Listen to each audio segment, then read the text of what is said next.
جیسے ہی لوگوں نے دیکھا کہ عمر آ رہے ہیں اور ہاتھ میں ننگی تلوار ہے، دیکھتے ہی ساتھ فوراً حضور کو اطلاع کی، حضور عمر آ رہا ہے، عمر آ رہا ہے، عمر آ رہا ہے، ہاتھ میں ننگی تلوار لیے ہے، ہاتھ میں ننگی تلوار لیے ہے، اس کا ارادہ اچھا نہیں لگتا، اس کا ارادہ اچھا نہیں لگتا۔ جیسے ہی حضرت حمزہ نے یہ سنا اور کہنے لگے، حضور کے چچا حضرت حمزہ نے سنا، کہنے لگے آنے دو، آج اگر نیک ارادے سے آ رہا ہوگا تو اس کا استقبال کریں گے، اگر غلط ارادے سے آ رہا ہوگا تو اسی کی تلوار سے اس کی بھی گردن مار دیں گے۔ حضرت عمر حضور کی بارگاہ میں اندر تشریف لائے، جیسے ہی تشریف لائے حضور نے اپنے دست مبارک حضرت عمر کے شانہ مبارک میں رکھا اور کہا، عمر کس ارادے سے آئے ہو، میری طرف کس ارادے سے آئے ہو؟ وہ دست مبارک شانہ مبارک میں جیسے ہی رکھا، حضرت عمر کیفیت ہی بدل گئی، کیفیت ہی بدل گئی، عرض کرنے لگے میں اس ارادے سے آیا تھا کہ مجھے بھی دائرہ اسلام میں داخل کر لیجیے، اپنا غلام بنا لیجیے، مجھ کو بھی کلمہ توحید سکھا دیں۔ سبحان اللہ، نعرہ تکبیر، نعرہ رسالت، ذکر شہدائے کربلا، عظمت صحابہ، نعرہ تکبیر، نعرہ رسالت۔ یہ حضرت عمر آپ دائرہ اسلام میں داخل ہوئے، پھر کیا شان تھی؟ حضور کی بارگاہ میں عرض کرنے لگے، حضور کیا ہم حق پر نہیں ہیں؟ حضور نے کہا بے شک، کہا آج سے ہم کھل کر نماز پڑھیں گے، کھل کر رب کی عبادت کریں گے۔ اس کے بعد حضرت عمر کے ایمان لانے کے بعد تمام صحابہ کرام جو دائرہ اسلام میں داخل ہو چکے تھے اور حضور جا کے کھل کر حرم کعبہ میں نماز ادا کری، اور اسی طرح ان کا معاملہ چلتا رہا اور لوگوں سے کہہ دیا کہ اے لوگوں، جس نے بھی میرے رسول کے اوپر آنکھ بھی اٹھائی تو سمجھ لینا اس کی گردن اس کے جسم سے جدا ہو جائے۔ آپ نے جب ہجرت فرمائی اس کا بھی واقعہ بڑا نرالا ہے۔ حضرت عمر کے سارے واقعات سنو تو سینے میں ایمان کی تازگی آ جاتی ہے، سینے چوڑے ہو جاتے ہیں۔ آپ کا ہجرت کا کیا واقعہ؟ حضور نے صحابہ اکرام کو اجازت دینا شروع کر دی تھی، تم ہجرت کرنا شروع کر دو، کیونکہ مکے والے اتنا تشدد کر رہے تھے۔ تو صحابہ اکرام کیا کرتے تھے؟ چھپ چھپ کے ہجرت فرماتے تھے، اس وجہ سے کہ کہیں کفار مکہ نہ دیکھ لیں تو پکڑ کے قتل کر دے گا، اپنا غلام بنا۔ یہ حضرت عمر ہے۔ جب آپ نے ہجرت کا ارادہ فرمایا، اپنی تلوار کو میان سے باہر نکالا اور مکے کے گلیوں میں ٹہلنے لگے اور اعلان کر دیا کہ سنو مکہ والوں، میں مکے سے مدینے کی طرف ہجرت کر رہا ہوں اور میں یہ کھل کر بتا رہا ہوں، سن لو سن لو، اگر کسی کو اپنی ماں کی گود چوری کرنا ہو میرا راستہ روک لے، کسی باپ کو اپنے باپ کا سایہ ہٹانا ہو تو میرا راستہ روک لے، کسی کو اپنی اولاد کو ضائع کرنا ہو تو میرا راستہ روک لے، کسی بیوی کو اپنے شوہر کو کھونا ہو تو میرا سامنا کر لے، آؤ میں کھل کر اعلان کرتا ہوں کہ میں آج ہجرت کر رہا ہوں، میرا راستہ روکو۔ لیکن ہیبت اتنی تھی اسی لیے آپ کا راستہ نہیں روکا، آپ نے بہترین طریقے سے ہجرت فرمائی اور مدینہ منورہ تشریف۔ اور حضرت عمر کہ اتنے واقعات ہیں۔ آپ کا جب دور خلافت آیا، آپ کی حکمرانی 22 لاکھ مربع میل، سبحان اللہ، 22 لاکھ مربع، میں نے رکھا 22 لاکھ مربع، آدھی دنیا کے حکمران۔ اور حال کیا تھا جب کوئی باہر سے پیغام لے کے آتا تھا، آپ مسجد نبوی میں یا زیادہ تر رہتے یا بیت المال کے اونٹوں کی خدمت انجام دیتے، آپ کا یہ معمول۔ اور رات کے پہر میں، رات کے حصے میں گلیوں میں، مدینے کی گلیوں میں گشت کرتے تھے، چادر اوڑھ کے گشت کرتے تھے، کہیں کوئی بھوکا تو نہیں سو رہا، کہیں کوئی پریشان تو نہیں ہے۔ جب باہر سے سفیر آنے لگے، آنے کے بعد صحابہ کرام سے پوچھا کہاں ہیں آپ کے امیر المومنین؟ ہم ان سے ملنے کی خواہش رکھتے ہیں، جس کے نام سے کیسر و کسریٰ کانپتے ہیں، کہاں ہے امیر المومنین؟ تو صحابہ نے کہا کہ ہمارا امیر المومنین تو یا تو مسجد نبوی میں ہوگا یا بیت المال میں اونٹوں کی دیکھ بھال کر رہا ہوگا۔ فوراً سن کے حیرت نہ آئی کہ اتنا بڑا امیر المومنین جس کے نام سے کیسر و کسریٰ کانپتے ہو، جس کی حکمرانی 22 لاکھ مربع میل پر ہو، اس کا کوئی محل نہیں؟ صحابہ کرام نے کہا نہیں، محل نہیں۔ دیکھا کہنا اچھا ٹھیک ہے، ہم چاہتے ہیں کہ ہم ان کے دیدار کریں، دیدار کرنا چاہتے ہیں، ملنا چاہتے ہیں۔ گئے، دیکھا مسجد نبی میں حضرت عمر نہیں دکھے۔ پھر سفیر وہاں سے آئے بیت المال کی طرف گئے جہاں اونٹ بندھے ہوئے تھے، وہاں جا کر دیکھا وہاں پہ بھی آپ نہیں۔ پھر ڈھونڈتے رہے تو آپ کچھ دیر بعد جا کے دیکھا کہ ایک درخت کے نیچے کچی اینٹ کا سرہانہ لگائے حضرت عمر آرام فرما رہے ہیں۔ یہ خلیفہ وہ خلیفہ جو 22 لاکھ مربع میل کا حکمران ہے، جس کے نام سے قیصر و کسریٰ کانپ جاتے ہوں، جس کے نام سے مصر کے لوگ کانپ جاتے ہوں، جس کی ہیبت اتنی کہ اپنا درہ زمین پر مارتے تو زمین تھم جاتی ہے، زلزلے آتے ہوں زمین پر درہ مارتے تو زمین میں زلزلے نہیں آتے۔ یہ وہ عمر ہے کہ اگر آگ بڑھتی ہوئی آتی ہے، جوالا مکھی پھوٹتی ہے اور اس کا لاوا بہتا ہوا آتا ہے تو حکم دیتے ہیں کہ لو میری قمیص لے کر جاؤ، میری چادر لے کر جاؤ، جا کر آگ کے پاس ڈال دینا، جیسے جیسے آگ کے پاس ڈالو گے آگ پیچھے جائے گی۔ ویسے ہی ہوتا رہا، صحابہ کرام نے بھی دیکھا ویسے ہی ہوتا رہا۔ یہ وہ عمر ہے، یہ وہ عمر ہے جن کے کہنے سے دریائے نیل چل پڑا۔ وہاں پر یہ حال تھا جب مصر فتح کیا گیا، جب مصر فتح ہوا آپ کے دور خلافت میں، جب مصر فتح ہوا تو وہاں کے لوگوں نے آ کے بتایا اے امیر المومنین، یہاں کی ایک رواج ہے، یہاں کی ایک ریتی رواج ہے جو نسلوں سے چلا آ رہا ہے، یہ دریائے نیل ہے، یہ تب تک نہیں چلتا جب تک ایک گوشیدہ کو تیار کر کے اس پر اس کی بلی نہ دے دی جائے، بلی نہ دے دی جائے، جب تک یہ نہر نہیں چلتی، یہ ندی نہیں چلتی۔ حضور اسلام تو اس کی اجازت نہیں دیتا۔ بتائیے کیا کیا جائے؟ اگر اسی طرح چھوڑ دیا جائے گا تو لوگ بیان کی شدت سے پریشانی میں آ جائیں گے، لوگ ہلاک ہو جائیں گے، جانور مرنے لگیں گے، مویشی بیمار ہو جائیں گے۔ حضور کیا کیا جائے؟ حضور کیا کیا جائے؟ حضرت عمر کی بارگاہ میں جب یہ پیغام آیا تو حضرت عمر نے فوراً حکم جاری کیا کہ اسلام ہرگز اس کی اجازت نہیں دیتا کہ کسی انسان کی بلی دی جائے۔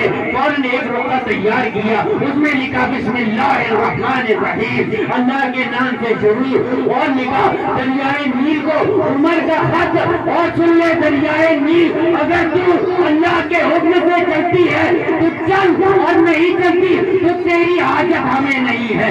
اور فوراً قاصد کو کہا یہ روکا لے کے جاؤ، لے کے جانے کے بعد دریائے نیل میں ڈال دینا۔ وہ قاصد نے ویسے ہی کیا، پہنچا جیسے ہی مصر میں پہنچا، دریائے نیل کے قریب پہنچا، پہنچنے کے بعد وہ رکوا لیا، لینے کے بعد دریائے نیل میں ڈالا۔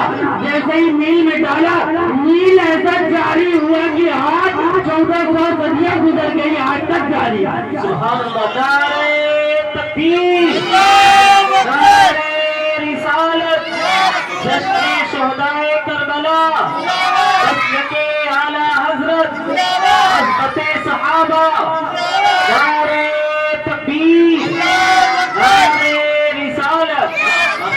یہ حضرت عمر تھے، لیکن سفیر آ کے دیکھ رہا ہے کہ آپ کچی اینٹ کا سرہانہ بنا کے لیٹے ہوئے ہیں، شادی کا یہ عالم۔ ارے لوگوں سنو، مسلمانوں، آج ہمارا حال کیا ہے؟ ہمارے پاس چند دولت آ جاتی ہے، ہمارے پاس چند پیسے آ جاتے ہیں، دنیاوی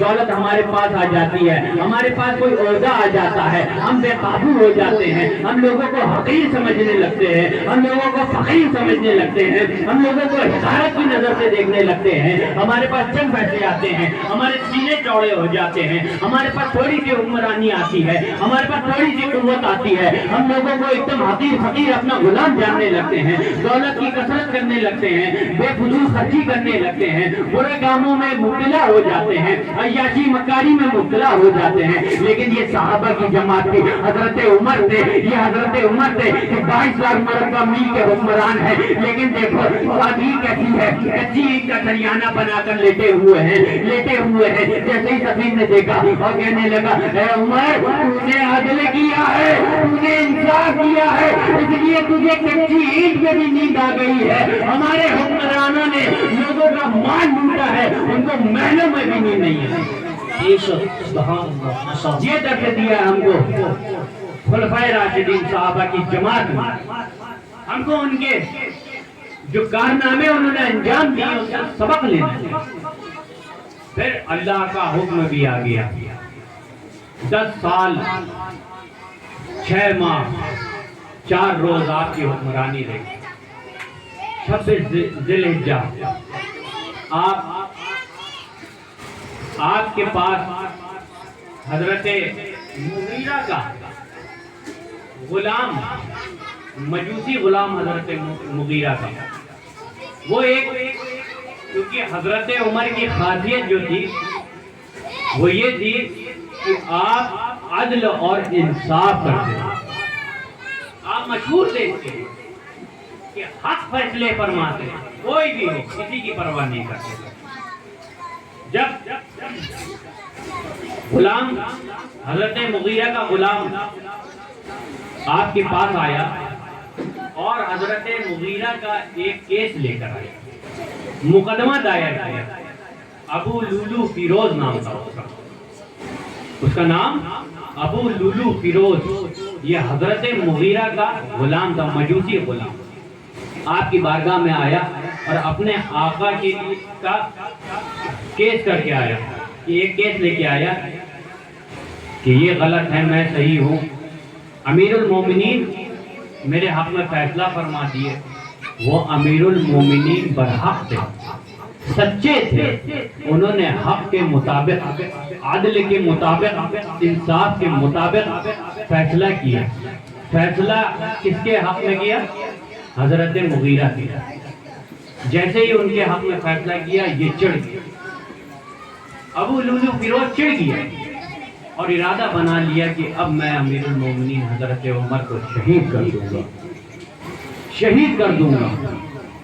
وقت فجر آیا, اس وقت نے زہر میں آلود ایک خنجر اپنی آستین میں چھپا لیا اور صف اول میں امام کے جسٹ پیچھے جا کے بیٹھ گیا.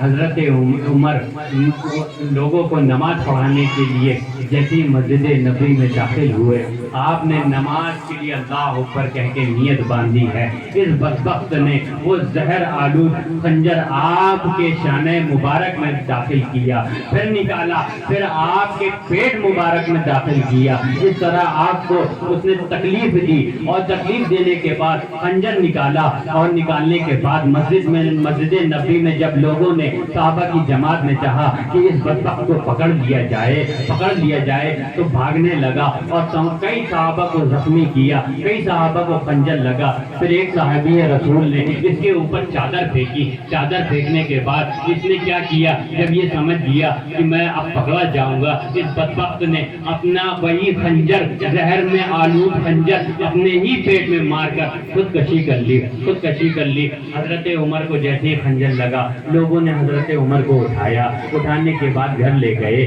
گھر لے جانے کے بعد لٹایا, لوگ ان کی عیادت کرتے رہے, ان کے خنجر کے زخم کو ٹھیک کرتے رہے. لیکن اللہ کی مشیت کچھ اور کہہ رہی تھی, اس لیے اللہ کی مشیت کچھ اور کہہ رہی تھی. لوگ ان کی خدمت کرتے رہے, لوگ یہ چاہ رہے تھے کہ امیر المومنین اسی طرح بچ جائیں, لیکن آپ 3 دن تک زخمی رہے, بیمار رہے, بیماری کی حالت رہی.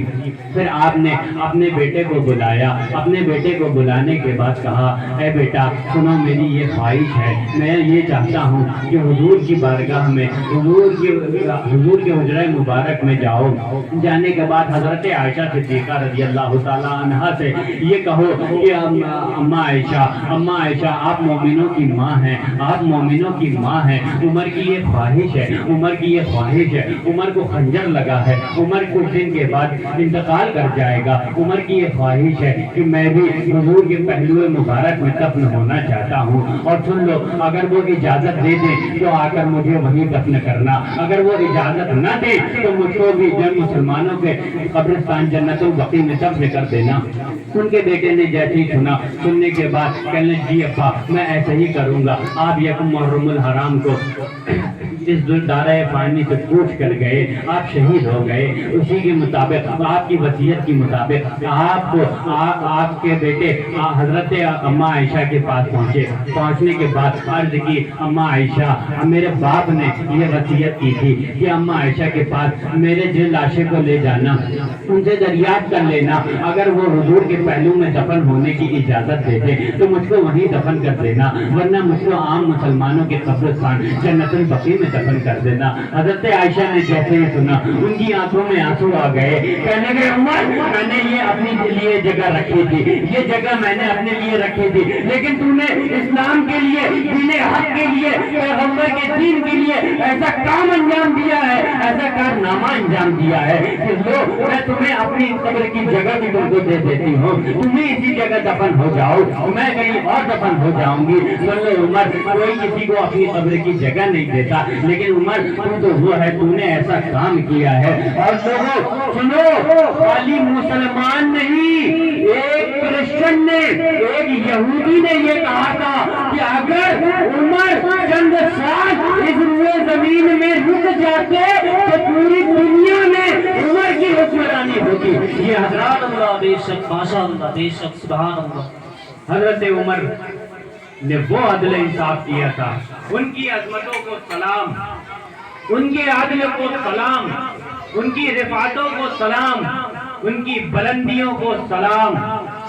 لوگوں حضرت عمر نے جو ہم کو پیغام دیا اس پہ عمل کرو, عدل رکھو, انصاف رکھو, جس طرح اللہ کے رسول نے حکم فرمایا اور اسی پر صحابہ اکرام نے عمل مرتے دم تک عمل کیا.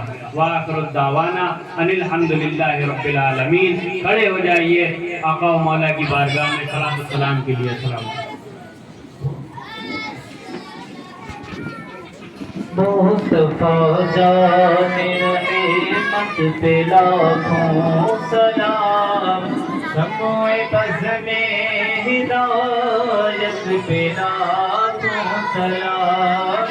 مصطفیٰ جان رحمت پہ لاکھوں سلام, شمع بز میں ہدایت پہ لاکھوں